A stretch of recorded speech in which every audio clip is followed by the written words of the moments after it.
Hello everyone, তোমরা সবাই কেমন আছো? আশা করছি তোমরা সবাই ভালো আছো। তো আমিও ভালো আছি বন্ধুরা। তো আমার ছোট্ট মিনি ব্লগে তোমাদের সবাইকে স্বাগত। তো দেখো বন্ধুরা, সেদিন যে 2-4 দিন আগে যে আমি কচুর শাক নিয়েছিলাম শাকওয়ালা মাসির থেকে, সেই শাক কিন্তু আমার ছিলই। কারণ এর মধ্যে তোমার পাট শাক খেয়েছি, তারপরে তোমার হচ্ছে ঢেঁকির শাক খাওয়া হয়েছে, কচুর শাকটা আর কিছুতেই খাওয়া হচ্ছিল না। তো ভাবলাম না, আজকে করেই নি, শেষমেশ আজকে কিন্তু কেটে নিলাম। তো বন্ধুরা, আজকে হ্যাপি সানডে। তো আজকে সানডের ভিডিও তোমাদের সাথে শেয়ার করছি। তো তোমাদের রবিবারটা কেমন কাটলো তোমরা সবাই কমেন্টে জানিও। তো চলো, আমার তো সাদামাটা মোটামুটি ভালোই কেটেছে, তো তোমরা ভিডিওতে দেখতেই পাবে। তো এইদিকে দেখো, আমি কিন্তু আজকে কচুর শাক রান্না করব, তারপর তোমার উচ্ছে ভাজা করব। উচ্ছেটাও চাকা চাকা করে কেটে নিলাম। উচ্ছে ভাজা কিন্তু এইভাবে খেতে খুবই ভালো লাগে, আর উচ্ছেটা খাওয়া উচিত এই সময়, তাই না? ঠান্ডা গরম এখন চলছে।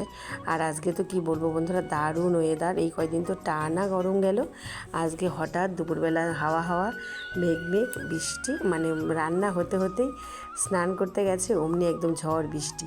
তো তোমাদের সেই সিনটাও দেখাবো, তারাও দেখতেই পাবে। তো এদিকে দেখো, আমি কিন্তু কচুর শাকটা বসিয়ে দিয়েছি। ধুয়ে নিয়ে আসলাম উচ্ছে টুচ্ছে, কচুর শাকটা সব ধুয়ে নিয়ে এসে এই যে বসিয়ে দিয়েছি। রসুন, কালো জিরা, কাঁচা লঙ্কা দিয়ে কিন্তু কচুর শাকটা করে নিলাম। তো এইভাবে ঝাল ঝাল করে কচুর শাক খেতে কিন্তু দারুণ লাগে। আর এদিকে দেখো, আমি উচ্ছেটা হলুদ লবণ দিয়ে মাখিয়ে নিয়েছি, নিয়ে তেল গরম করে এখন একদম ভেজে নেব সুন্দর করে। আর একদম ভালো করে যদি কড়কড়া করে যে ভেজে নিলাম, এটা কিন্তু গরম ভাতের সাথে দারুণ লাগে খেতে। আর উচ্ছে ভাজাটা এই সময় খাওয়াও ভালো, তাই না?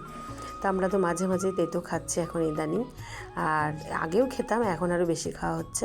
আর এদিকে এনেছে হাজব্যান্ড রুই মাছ, তো রুই মাছের ঝোল করব। তো মাছটাও ভেজে নিলাম ভালো করে। আর এখানে তোমার হচ্ছে টমেটো, কাঁচা লঙ্কা, আদা এগুলো কিন্তু পেস্ট করে নিলাম, আর জিরের গুঁড়োটা শুধু ইউজ করেছি। নিয়ে তারপর তোমার দেখো একদম আলুটা ভালো করে কষিয়ে নিয়ে তারপর কিন্তু ঝোল দিয়ে দিলাম।